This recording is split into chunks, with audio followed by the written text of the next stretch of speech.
Yeah, I think for me, it's really about the mindset. For this isn't a job. This isn't a business. It's an obsession, frankly. And so my mindset has been to kind of get better every week. Maybe get better 10%. It's just that that obsessive pursuit of lifelong learning. Really.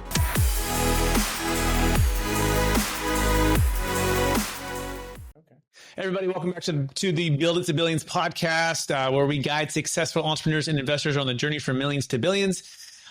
We believe that the key to scaling and compounding your wealth and life starts every single day with a mindset and practice of stewardship over ownership and applying billionaire biblical principles. Our ultimate goal is to help you scale and compound your wealth and life so you can give more or all of it away to help MVPs. My name is Brett Swartz, and each and every episode, I am joined by some of the world's best entrepreneurs, millionaires, and billionaires, where they share their secrets and insights with us so we can all scale, compound, and make a bigger impact. I'm excited about our next guest. He's out of the great state of New York. He's a CFA, a CFP, managing partner at Sirius Advisory, where he helps entrepreneurs, tech professionals, and business owners build and protect their wealth, optimize business exits, and achieve financial freedom. He was actually named Investorpedia Top 100 Financial Advisors in 2019, 2020, and he's been featured in CNBC, New York Times, Clippinger, and so much more. Please welcome. Oh, by the way, he's also a certified exit planning advisor. That's really cool too. Please welcome to the show with me, Mr. David Flores. David, how are we doing? Doing well, Brett. Wonderful to be here. Looking forward to the conversation. Absolutely. And for our listeners getting to know you for the first time, would you give us just a little bit more about your story and your current focus? Sure. I mean, right now I advise business owners and entrepreneurs from formation to exit and beyond. And so for me, it all started. I grew up in Guam, was born and raised, kind of working in the family business on weekends and in the summertime. And so, I got to see my grandparents kind of, run these multiple businesses. And, my grandparents were, super hardworking and, so respected in the community. They made mistakes, right? And so they didn't have the right advisors around them. And what I saw, when I was sort of 7 or 8 years old, they lost one of the businesses because of a lawsuit. A little bit, fast forward a little bit later, their estate sat in probate for many years because they didn't have the right estate plan. So that sort of really inspired me in terms of working with clients and working with business owners to make sure that they don't have those same missteps. And so we're going through all our checklists and not just to kind of make the money and save the money, but to lower the risk as well. So. Oh, I love that. I love that you're connecting the personal with the mission now, right? And becoming a top 100 advisor. And we're going to be talking about like massive exits and how to properly plan. But before we go there, David, I believe we've all been given certain gifts, and these gifts have been given to us to be blessing and help to others. So what would you say is your top strength or gift you believe you were given, and how does that help how you help and bless people today? Yeah, I think for me, it's really about the mindset. For this isn't a job. This isn't a business. It's an obsession, frankly. And so my mindset has been to kind of get better every week, maybe get better 10%. I used to do Brazilian Jiu-Jitsu a lot. And so you just, the more you kind of put in, reading the code, certifications, webinars on different topics, whether it's tax or estate planning or joining entrepreneur communities so I could really understand their issues and get some of the content that they're receiving as well. It's just that, that obsessive pursuit of lifelong learning, really. I love that. So the mindset and the pursuit and the drive to continue to every day and every way, every week, get a little bit better. Yeah. Awesome. Yeah. It's cool. Really about, it's not sort of about the end result, right? It's the journey and just kind of loving it out. And so we can help out on a daily basis. I love it. That's great. Very cool. So let's dive right into the topic at hand, right? Which is like massive exits. You're an entrepreneur, you're a massive, real estate empire. And you're like, gosh, you got millions and millions of Bitcoin or stock, and it's highly appreciated. I'm originally from California. You're out of New York. And, taxes are high, right? So that's the big thing we want to try to solve for. So let's, for the next maybe 20, 30 minutes, kind of geek out about like the best ways you found to help exit in a way that's, very, I like to say, not just, capital gains tax deferred, but it could be estate tax, it could be income tax advantages. You can have flexibility with the wealth for the diversification, liquidity, and you can be an entrepreneur. Like, let's dive in. What would you say is the top secret to doing that? Yeah, I think, many times what we see with business owners as they're kind of, they exiting is sort of a vague thing in the back of their mind. Like, oh, I want to exit, but within 5 years, right? Is what we often hear. And then 5 years go by and they're like, yeah, I think I'm going to do this within 5 years. And I think that, as we've studied things, exit planning to us is a little bit of the key, right? And exit planning isn't about the event per se. It's about kind of them getting ready years and years ahead of time and getting them, sort of personally ready, that personal ready. So like, okay, well, once they leave the business, what are they going to do, right? What are the activities they do? What's their purpose? What's their identity? How do we get the business ready in terms of just, not just making the business more attractive, but getting the business ready so that the improvements in the business increase the value of the business, and then getting them financially ready, right? You would do sort of scenarios and saying, hey, like if you sell the business or you go this route of an ESOP, or you do it, you sell it in installments, or whatever the structure ends up being, you got to go through all the different scenarios, and then when the final event happens, it's no surprise, right? Because the business owner is sort of educated. They understand the differences. If it's a business, okay, well, what's the difference between an asset sale and a stock sale, and all the different things that they could be doing structuring wise that will have done, right? And so, saving on capital gains, yeah, I'm sure there's things we can do the day after the transaction, and whether that's on the charity side or opportunity zones, or but the most effective things should be done many years ahead of time. And especially because when the transaction happens, there's so much going on, and people are going to come out of the woodwork. And so the business owner, or the real estate owner needs to really understand, what are their options and the pros and cons of all these kind of different strategies ahead of time. So that's I absolutely love that approach, right? And not only is it being thoughtful, but you're right. I think the emotional. I think founders and owners, and when they have these massive exits, I think they take for granted this is typically a once in a lifetime event. It could be more. You could be a serial entrepreneur that has such huge implications for the legacy of what you're leaving behind, with the momentum of the wealth moving forward, and also the legacy for future either generations or giving or impact.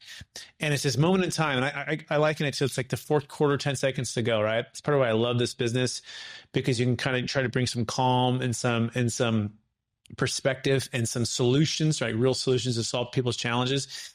And if you take this piece for granted, and I like to say spend 5 hours doing some pre-planning, ideally 6, 12 months before you exit, but ideally even years before, you're going to have an extra 20, 30, 40, 50% more proceeds working for you for decades, for generations. And it's mind-boggling to think about like that type of intensity that's needed, but it's just, it's not that urgent until it is, right? So walk us through how you hope to create some urgency with this type of planning. Is there anything that you found effective with owners?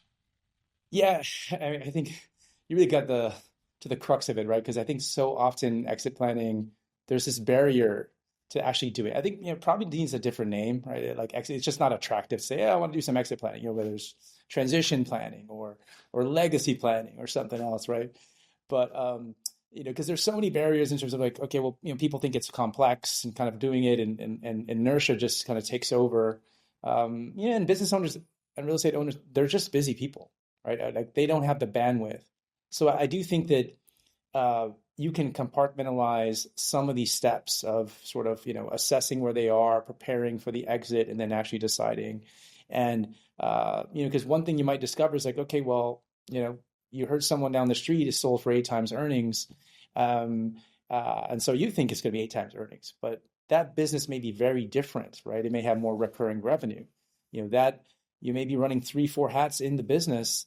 And that's a business someone else may not want to buy because you're too integrated into that business. And so, they have to go and kind of hire 4 people, and it's too much hassle. And so, so how do we go from what maybe a business that would sell for 5 or 6 times earnings to get that higher multiple, because you've made it more attractive, you made the business ready, and kind of go from there. So, what's been helpful for us is just to have those conversations and ask business owners and say, hey, what do you really focus on? What are your goals for the business? What's your vision for the business? What's your vision for your family? Are you trying to create a legacy and keep this business going to the next generation? Or are you just trying to eventually get to a process where you run an auction and just get the highest, best price? And then, so, just really, honing in on those, what are those goals? What are your values? And how do you feel about those different stakeholders, right? And so, there's some business owners that, I think the stats out there basically that, 75% of all business owners regret the sale 1 year after they sold the business. And because, oftentimes maybe they've sold to private equity and, there's been redundancies and all these people have lost their jobs and they've changed the name. And then they realize like, oh, wow, like, there's a great deal of unhappiness because of that. And so, but if they knew that going ahead, maybe they could go a different route, right? It's not for everyone, but maybe they can do an ESOP, for example, where they can have a tax advantage sale. And yet the shares go to the employees and it lives on and they can actually stay on for a while and get a second bite of the apple through some upside that they're given through warrants or other structures. So there's just so many different structures and so many different avenues. It takes a while and it's very daunting, but I think you can just go one step at a time. Yeah, I love the way you say that. It sounds like a focusing, especially if you have prior multiple years before you're selling, like focusing on like, hey, are you wearing too many hats? Are you the bottleneck? Are you the one that has to stay on if someone's going to buy it? Or are they going to have to replace you with multiple people and therefore you're not as high of a multiple because of that? And can you be doing things now to get the business in such a place where you're going to maximize the value, right? And before you get into like the tactical tax planning. And it also sounds like having a clear mission, vision, values for your business, your goals, your family, your legacy. And you're right, because why would you want to sell and have all these regrets? 75%, that's a huge stat. Regret the sale of business within a year. That makes sense to me. Let's get tactical now. You mentioned a little bit of the ESOP. Maybe we can start there. Like, what do you like best about that? What don't you like as much? And then let's maybe work our way through some other strategies to see what it sounds like. Sure. With ESOPs, I think it's a great way for a certain type of business owner to take a little bit off the table and then also have incredible tax savings. There's something called a 1042 exchange. If you're a certain entity type, C Corp status, a lot of people go from S or, an LLC to a C Corp in anticipation of an ESOP. And you can buy replacement property within sort of a 15-month period. And as long as you don't sell that property, and, that could be U.S. stocks and bonds, you don't get a capital gain, right? And so, and then what typically people do is they might do like a feasibility study. There's sort of a price there that eventually is sort of agreed to. There's a trust. You can imagine an ESOP. It's essentially a retirement plan that buys the shares from the owner, and then most of the time, the studies show that ESOP-run companies perform much better than non-ESOP run companies on average. Is all of a sudden you have everyone aligned on the mission and being an owner. Where you wouldn't want to do this is potentially, at least on the headline side, if a strategic buyer came in, they actually may pay more than fair market value, right? So the ESOP can only pay fair market value. So, but at the same time, if you're paying more than fair market value through a strategic and paying a lot in capital gains, it may be fewer proceeds than selling to an ESOP. And so it really depends. Like, I think it's there's some sectors that don't lead themselves very well to ESOPs, right? If you have variable income, usually there's debt taken on by the company to buy those shares. And so it can be a very attractive staged exit for a business owner that want to stays on and is attractive tax wise. And but takes a lot of planning up front, and because there might be a change in entity to achieve that great outcome. So. Okay, so you said a 1042 exchange. That's kind of interesting. So you're selling a business, let's say for 10 million. Let's say you're selling it in New York, right? And you would have faced 35-40% in tax, something like that, right? And so you're going to get crushed with tax. You have no basis, no debt, to keep it simple. You said you can sell that business You can do a 1042 if it's a C corp. It sounds like, if it's a C corp, and you can do a 1042 exchange into what exactly? Can you go into? It has to be like kind Yeah. property, or it can be unlike property, or like what do you mean by that? Yeah. So it's technically called qualified replacement property.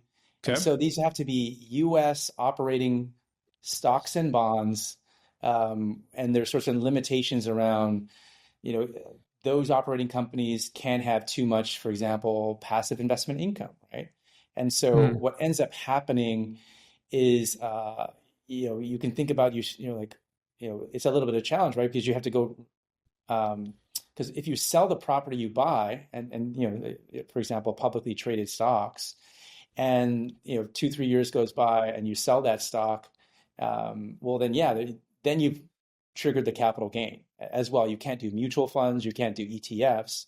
And so there has been a market created where these floating rate notes that are only issued by 20 something companies or so, and because there's a situation where you won't get all the cash up front, right? But you have to buy that replacement property up front. So you sell the business for 10 million, but maybe you're taking an installment note and you're getting that over 5 years. You're getting interest along the way. Oftentimes ESOPs have seller financing on a portion of it. They get some cash up front from the debt that's taken on by the company. But what ends up happening is, you may buy a bunch of stocks and bonds, but when those bonds mature, then there's a taxable gain. So you buy these really long dated bonds, and then some of that can be leveraged, because those bonds. Okay. So it doesn't sound that attractive, honestly. You said not too much passive income. You said it's just stocks. So you have to pick up some. So if you got into Nvidia at an early place or whatever, right? Yeah. But you can't do mutual funds or ETFs. And Yeah. then when you sell the stocks, you get taxed anyways. I Yes. find that a lot. And you tell me if I'm missing something, Dave. But I find that a lot of owners that we work with, they're actually looking for something called truly passive income. In fact, Yeah. cash flow is the number one thing to replace not only their living expenses and their lifestyle, but they're looking to be able to make an impact, give more, but they want flexibility with the wealth. And so truly passive income, we say around here, is to your freedom and impact, is compounding interest is to your money. And it literally transforms people's lives. Like we did a sale, a $13 million exit for some clients in San Diego, and they were able to defer the tax into real estate, into stocks, into private lending, into some Bitcoin, all diversified. We use a form of an installment sale. Before we go into all of that, I'm curious, like, what do you think about truly passive income? Is that what most are looking for? Of course, if they're more entrepreneurial, they might want to start another business. Maybe they want some Yeah. flexibility to be able to do that. They're not ready to hang it all the way up. But what's your sense for like the number one things people are looking for? Yeah. So I think that, this particular structure, yes. Well, there's sort of passive income through the additional installment sale payments, or the seller finance note, I guess, or the interest. But you're right. Like this isn't for everyone. So people would want something that can replace that income that they had through the business. And so oftentimes we'll see serial entrepreneurs, they'll go into real estate. And so, that's where maybe in the years ahead of a sale, they've done all sorts of capital tax loss harvesting on their liquid portfolios to kind of build up those losses in anticipation of a sale, right? And so there might be, if they're sort of an index investor, maybe they actually, have invested in some of these, structures where you can recreate the index through a series of 200-300 stocks, and algorithmically, tax loss harvesting is happening every sort of day, and so you kind of build up those capital losses, and then when it happens 3, 5+ years later, you apply that against. Other people may say, hey, okay, well, this is not a service business, and I potentially qualify for a qualified small business stock. And so there's a $10 million capital gain exemption if you have a C corp for 5 years and you meet all sorts of other requirements. A business like mine, service business, it's not relevant. But yeah, if you're sort of a C corp, and a lot of times, there's potentially double taxation in a C corp, but this is the strategy a lot of tech companies, for example, do. But you're right. Like we see again and again, entrepreneurs sell their businesses, and maybe they've had QSBS, or maybe they've done an installment sale to kind of use up those 0 and 15% brackets and spread that capital gain over a few years. And oftentimes they're used to going into real estate. They find themselves going into real estate because it's a business. Like a business owner sometimes can't stop themselves from participating in another business. But in that case, sometimes we see people, they're collecting a lot of passive losses, but then they may not have active losses.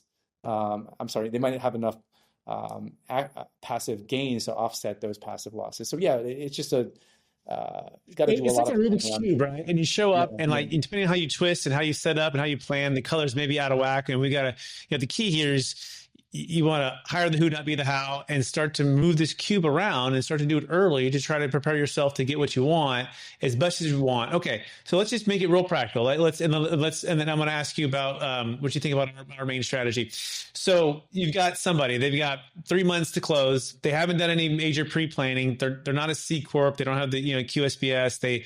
They're just wow, the thing exploded to 10 million. We'll do that first one. And then we'll do one for 100 million, right? And they're in New York or New Jersey or California. Like they have a massive tax bill. So they definitely want to do some planning. They have no debt, no basis, right? Also, they're not really interested in carrying paper for the business owner, because then the point of them selling is they might have to take it back, right? So like and they want liquidity, they want diversification, they want to actually go into the next thing, right? So that's the prescription, Dr. David Flores Wilson. I'll say it like that, right? Like the financial doctor here. What do you prescribe them? Like, what do you say on that?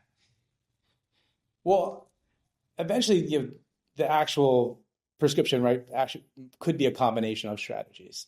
So, assuming that we built up some capital losses, it's still not covered by this huge gain they're expecting.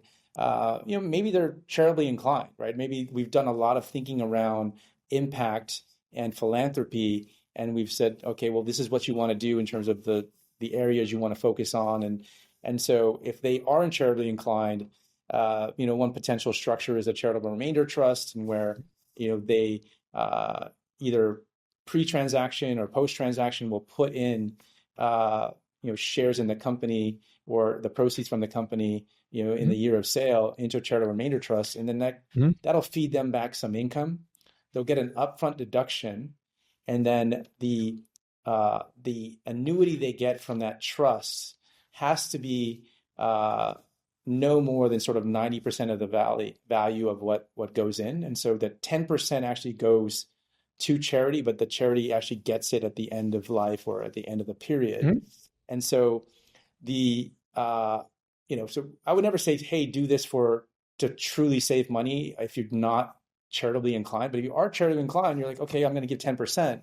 And if you live longer than the expected annuity, you actually didn't give 10%. You could give 8 or something, but it'll take sort of 20, 25 years of that annuity. So CRT, right? CRT. What? Anything else? Give me your next best one, David, because most of I found are charitable. They're not 100% charitable. The second part is they don't necessarily want to irrevocably give it to this charity, because 10 years from now, the leadership can change and the values can flip over. And like what mom and dad or what I thought I was gonna give to is like, this is the opposite. And so they literally like irrevocably give away. So what else comes to mind? Anything else? Yeah. So as well, there's a real estate component. There's rollovers, of course, into 1031s or Delaware statutory trusts. And then but if you're selling a business, you can't 1031, right? So that takes the Delaware out. It takes the 1031 exchange out, because I'm selling a business for 100 million or 10 million in New York or California. So where am I? And by the way, you got to talk installment sales, right? So which I think gets to where you focus is, I guess, is it section 453? Yeah, with the trust. And this is the part where I really want, this is kind of just where I want to get to, right? Because, by the way, I started out at Marcus and Millichap. I grew up in California, doing 1031 exchanges with clients and my family, and investing in toilets, trash, termites, and construction. And by the way, I love real estate when it makes sense, when the deal makes sense, when the time of life makes sense, but also like investing passively into real estate because at optimal timing, right? So I think, like, to me, you got to have tax flow mindset, a cash flow mindset, and a debt flow mindset, coupled with a strategy that gives you time and flexibility to be an entrepreneur or to be retired. And vice versa. Like, to me, the ultimate strategy, or like in a perfect world, you could have liquidity, you could have diversification, you can be passive, you can be active, you can go into any asset class at any time. And it sounds like, what gives that to you, right? Yeah. So 2008 crash. Family friends and clients lose everything, like a lot of stuff, right? I have clients that have $50 million of real estate, lose it all. And they've been doing these 1031s, overpaying, music stops. Boom. People are having losses right now who overpaid a couple of years ago because the interest rates have gone up. All of this stuff is going on right now with a lot of real estate. And so we found that the 1031 exchange is not always your friend. In fact, it can be your enemy because you wouldn't have bought that property if it wasn't for your capital gains tax, Yeah. But because you sold your property at a high value, you're like, I don't want to give up all those gains. I'll roll it again. And so that's where the 1031, we believe, is like blockbuster, right? Because you got to return it in 3 days. You get 45 days to identify, 180 days to close, like kind. Yeah. You have to replace the debt. The debt is actually the piece that's most scary because you get equal greater value and equal or greater debt on that next deal. And if you have, that's the one that can really hurt people. So anyways, long story short, market falls apart. I see all this, kind of blood in the Sacramento, California streets. It's just, it's brutal. I'm going through the new financial challenges myself. I'm newly married, baby on the way. I live with my brother in a small condo with my wife. We're just trying to get keep the lights on. And then I learned about a strategy. I met a tax attorney, CPA, and I guess everyone might have this, and you probably have yours too. Like this is like the smartest guy I've ever met. Like this guy's a genius. And he taught me how to use an installment sale 453 structure combined with a business trust. And so you get the best of a couple both worlds. You have none of the 1031 challenges with timing. So no timing restrictions, no like-kind replacement requirement. Okay. No 45-day 180. On the other side of things, by the way, you can still buy real estate at any time. You can partner with the trust to buy real estate. You can actually get a new depreciation schedule. This kind of blow your mind here. The other side of it is you don't have to worry about the old installment sale method. That's also blockbuster. I call that Hollywood Video on the other corner of the street. And the reason it's Hollywood Video is because I don't have to worry about my money being illiquid, tied to a probably not a secure, very not institutional buyer, right? They may run my business into the ground, and I might have to foreclose 2 or 3 years later, just when I got my runway going. I'm like, I have to go back and pick this up because the guy's renegotiating with me, not paying me. So those two worlds are the challenges, and so enter this thing called a deferred sales trust, not to be confused with a Delaware statutory trust. Okay. So first of all, have you heard of this before? I have, yes. And I think, like you're sort of alluding to, right? Like installment sales have been around for a while, and it's just a great way to spread that capital gain because most people don't, you're basically in a 0% capital gain rate up to about 100,000, let's say they sold the business and they don't have other income. Well, then, you spread the capital gain and you fill up that 0% bracket, right, and you fill up that 15% bracket rather than filling up that 20 and 23% bracket. You just spread it out. And then, I think sometimes, my understanding, and again, I haven't seen a lot of these, but, one thing to be concerned about in any sort of install sale is the recapture on the depreciation. So you got to have sort of enough money up front to pay those taxes. And then depending on who the trustee is, like, okay, well, that's the crux of the strategy is like, okay, well, how are you going to reinvest that? So there's no credit risk, because I think a lot of times people were hesitant to take an installment sale on they sell their business because they didn't want a credit risk. But if you sit in between there, and if there's a satisfaction of the credit risk and how you're going to be investing that, well, then, I think you've taken care of some of those issues. Yeah, so let's walk through that for a second. So 1245 depreciation recapture, and there's 1250 accelerated, right? So you have these different versions of it. So as long as there's no debt over basis, traditional straight line depreciation can be deferred, and it's great. So that's a really nice piece of this. And so California, you have 13.3. You have Obamacare, depending on what you're selling, of 3.8. And then you have 20% federal, and I'm talking about $1 million plus deals, like so larger transactions, right? It's the deals that we're helping clients with. And so, 37% minimum in California, let's say as an example. It could be 40, 45% with depreciation recapture.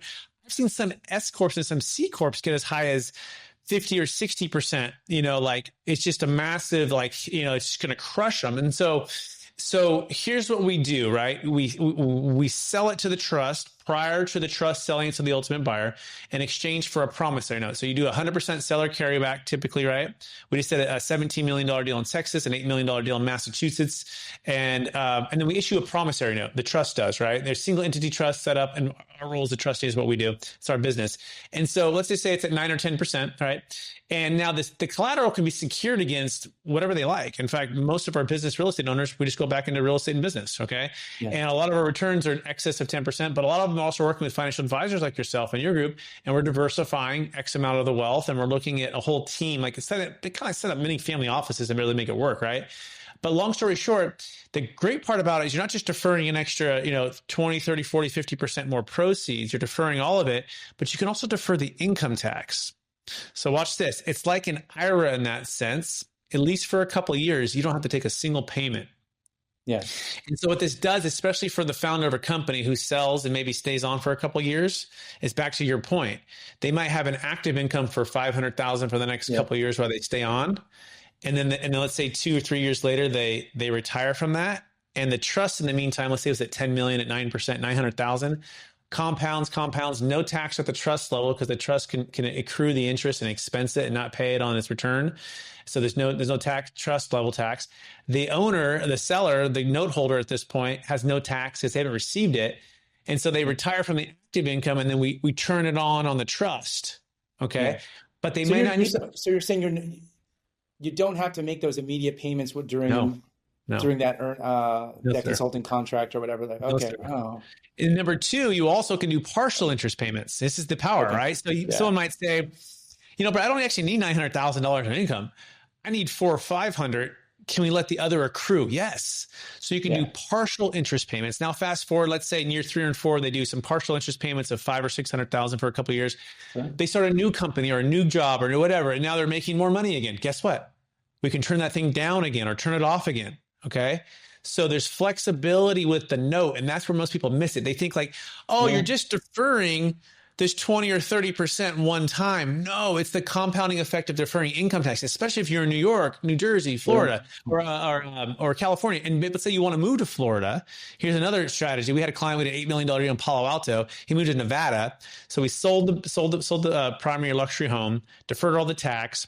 He established residency in Nevada. The interest payments are based upon the state in which you reside. Okay. So that's cool. So he had Nevada state, no income tax. So he was able to lower it literally right there. The next piece is that the trust is what's the domicile of the trust typically? Do you use Nevada or does it matter? So we do Nevada mostly. Nevada. Yeah. And here's to also clarify, like here's some of the downsides, right? Some of the upsides. So you need to sell it to a third party trust, which means you don't own that trust. Is a third party unrelated trustee. Here's the key though. This trust acts like a shareholder in the sense, or it has shareholders versus like beneficiaries. So in this scenario, the shareholder is our company's third party. It's kind of like a third party qualified 1031 exchange company. Sure. But nothing was without their approval or their signature. They have 24/7 access to these funds online. We have all this stuff, all the protections. But the key is they're going, okay, 10 million, I would have had, let's say 6 million. So now there's 10 that's owed to me. I can put it against the S&P 500. I could put it into mutual funds. I could put it into whatever, plus real estate. I can do debt. I can start my own business with it. Here's the plus one for entrepreneurs. You can joint venture partner with the trust. The trust can be a silent partner, put up the cash, and you go run your own business. Okay? Oh, that's interesting. And let's say you take that 10 million and take 7 of the 10 and you buy an apartment complex for 21 million. You put a 30% down payment. Well, guess what? It's a new depreciation schedule on that 21 million. Okay. Of which you can be the majority owner of this LLC. And you can get the depreciation. Like there's so many layers to this that as I learned about it, it's up to you though, right? So like you can't sort of guarantee the business owner that like, hey, the business owner like has any, you can reinvest it. Like you must do it as me business owner, because if it is set up that way, then they kind of have constructive receipt of the. So two things on how it plays out. Two things how it plays out. Yeah. So unilateral control is where you own something 100% and you just make all of the decisions yourself. And so you have controls in place as a lender. So as a trustee, I have to approve of the investments. Okay. Now here's the reality, David. What are the odds of me saying no to somebody who's built a $10 or $100 million business or company on their investments? 1 in maybe 10 million, but that 1 in 10 million keeps the integrity. Okay. The flip side of that is, we bring great investments. We can connect with people like David, who are the top, 100 financial advisors kind of thing, and say, let's bring a team here, right? The reality is 40% of this or 30% of it's the government's money. It's in a deferral state at 0% interest on the first 10 million for a married couple or 5 million per person per year in a calendar year. And this is the reality, right? The other 60% or 70% is your money that's owed to you. So yeah, you got to give out some control for sure, right? I have clients that are like very entrepreneurial, and they're like, "Hey, Brett, what do you think about this?" And we like pre-plan all of the investments before anything closes, and so we do a conditional basis and we pre-plan, and then that sounds good, that looks good. Then this is basically the thesis, and so there's literally like, what are the odds of me saying no? Now, could technically I say no? I could say no, right? But why would I want to do that? And there's no incentive for me to do that. We can also make the note shorter. So you can do a 10-year note, and every 10 years you can renew for 10 years. You can make a 2-year note or a 1-year note. So if you feel like, oh, I don't know if this third-party trustee is really going to do what I want to do, well, your note's due in 1 year or 6 months or 2 years or whatever, and then you take your money, paid tax. But here's the thing, clients don't really get out. I mean, they love it. It's because we're actually being a friendly trustee. Is that making sense on that? For sure. I mean, we've seen time and again where even people that are going to sell their business for upfront in one calendar year, even sort of splitting it up between December of 1 year and January the following year, that tax savings from kind of dividing it up and using up the brackets. Yeah, we've done that too. And then the other thing I would say, let's go to the 100 million example for a second, because this is one where I think you'll find interesting as well. So we have a 2.0 version that's a separate tax code than 453 because it has some restrictions on the amount. As soon as you get above 10 million on a married couple per year is an interest charge. And so that's why you have to split it up in different calendar years. But sometimes you can't do that. It's a $100 million deal and you can't do it. So we have a 2.0 version, separate tax code. And here's the cool part about it, David. It's like an annuity. Okay. It's like an annuity, but we get all 100 million outside of the taxable estate in one sale, one day. No charity, life insurance, or gifting required. Okay. Second, the children can be the beneficiaries if you want them to be. Okay. Yeah. So it's a little different than the first version. Downside is as it pays you over your lifetime, if you're married, your spouse, it's going to pay partial principal, partial interest based upon your life expectancy, which means you're going to pay some capital gains tax along your lifetime. However, we can delay it for a few years before the payments start. The last piece, though, is anything that's remaining at the end of your life that's in the trust, your kids inherit it estate tax free. Okay. And they inherit it typically capital gains tax free. Okay. So we know nobody who's been able to figure this out. And I'm still waiting. And this is part of why I like to bring people like you on the show to say, like, if you have a better way to do this, let us know. But again, no charity, no life insurance, no gifting required, no 5-year wait, no C Corp, none of that. Sure. You can still give to charity. Great. But you're not forcing the charity, right? So have you ever heard anything like that before? I haven't. Yeah, no, I'd have to, roll my sleeves and dive into it a little bit more in terms of the code. But that is, especially in an environment like this where, we had a double estate tax exemption for a few years and it's scheduled to go out at the end of the year. But we'll see what happens with the House and the Senate. But it's, it's on the chopping block like entirely potentially, right, in terms of an estate tax. But at the very least, or at least our sort of base case scenario is that it will kind of go up. And so it's been hard to get to people that, over that exemption amount to sort of to move forward with significant gifting and a lot of structures. So I think, I'd like to be able to take a look at this a little bit more in terms of just, because a lot of times people are just like, hey, I just want to preserve flexibility right now. Yeah. Especially, for those in California where, they may not even do it because you get it's community property. So you get 2 step-up as in basis, one spouse passes away rather than, waiting to vote. So. Mm-hmm. Yeah. Well, to that point too, I'm curious, like what questions do you ask, right? Like, so, cause you imagine a lot of either CPAs or people come to you and they're like, David, we know you're awesome at exit planning. And I got this magic trust. I got this really cool thing. Like what kind of due diligence questions are you asking? And I love to kind of compare notes on, because I get it too. Like, because we have our go-to, we're biased because we've been doing it for so long and we love it. We've seen the transformation for clients. Everyone has their bias because they've done it, right? And so so if someone comes to you with something new, like what are the typical questions that you're asking to even vet to see if it's even worth your time looking at? Yeah. Well, I think this is the benefit of building that team, right? For example, Mhm. like, I'm not a CPA. I don't file tax returns myself. We're sort of leading with the strategy as a CFP and Mhm. a CFA. So I think a lot of Mhm. times we're getting that tax attorney to think together with their actual CPA that will file the return to think through the Mhm. sort of the potential risks. And as they kind of look at the code and the precedents on what does this sort of look like in the past, and then kind of making Mhm. that determination, because I think that um, you know there's sort of an area, a spectrum of risk when it comes to different strategies, and so I Mhm. think that's the crux of it, and Yeah, I think that's really getting to that smart. That's side. really smart. Yeah. I'll throw several questions at people, and I'll let you Yeah.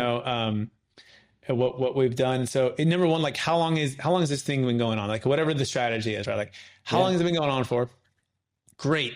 How many have you closed and the tax attorney closed over the time Yeah. period? Awesome. Of those ones have closed, how many have actually been audited? Okay, Yeah. great. Of those audits, who defended the audit? Excellent. Of those audits, what was the outcome of the audit? Right? Yeah. Who paid for the audit? Right? Is there audit defense provided? Right? And like if it's to me, if it's anything that's like a couple hundred or dozens or as far as like the actual closings and it's been for a few years, like realize that like the audit window is like 2 to 3 years typically, right? So Yeah. like you don't want to be doing anything that's like newer, and you don't want anything that doesn't have an audit. So with the deferred sales trust, thousands of transactions, thousands and thousands, billions and billions and billions of assets sold using it, close to 30 years now, David, Yeah. and about 30 audits. Okay, state audits, federal audits, promoter audits, and we've never had a change. Okay, so we're batting 1,000 so far, right? And so again, I know I'm biased because this is, I mean, I'm a believer in what we do, but I'm always curious on the well, like when, because I know the CPAs, tax attorneys, they all have their competing ideas, right? I'm Yeah. always just so curious on like what the person who ends up either not doing a strategy because their CPA or tax attorney was like, well, I don't know it. Well, of course, because you wouldn't be talking to us if you already knew it, or Yeah. B, they don't have the time to vet it in time, right? They're closing in 30 days on $100 million Yeah. transaction. They're just like, I wouldn't do it. Well, you didn't come up with the solution. So I'm always curious, like, how do you, Yeah. because some of the only deals we feel like we really lose is when we run out of time and or like the CPA or tax attorney torpedoes it. But on this side, there's a tax attorney and a CPA that you hire. So any wisdom there for like Well, helping to like move it forward? I mean, I think the accounting business in the CPA world, right? I think there's some structural issues going on, right? You think about the number of people that are coming out of college to be CPAs, and the complexity that's kind of been thrown at these firms, whether they're the big four, mid-sized firms, or even sort of smaller firms, and they're overwhelmed, right? And so they do Mhm. their CPE, they kind of stay current, but at the same time, they are in a business that frankly sees them as a cost center, right? And sort of like, Mhm. they have all that expertise and that knowledge. And yet, I've had situations where, a client was like, can you believe what the CPA charged me? Like, he charged me 2,500 instead of 2,300, like for the year before. And I'm like, that's a conversation they would never have with their financial advisor, right? Like they just see it differently. And so CPAs have become oftentimes a volume business. And so a lot of them have the knowledge and the expertise, but yet they just don't have the time or the staffing to evaluate a lot of structures and be proactive.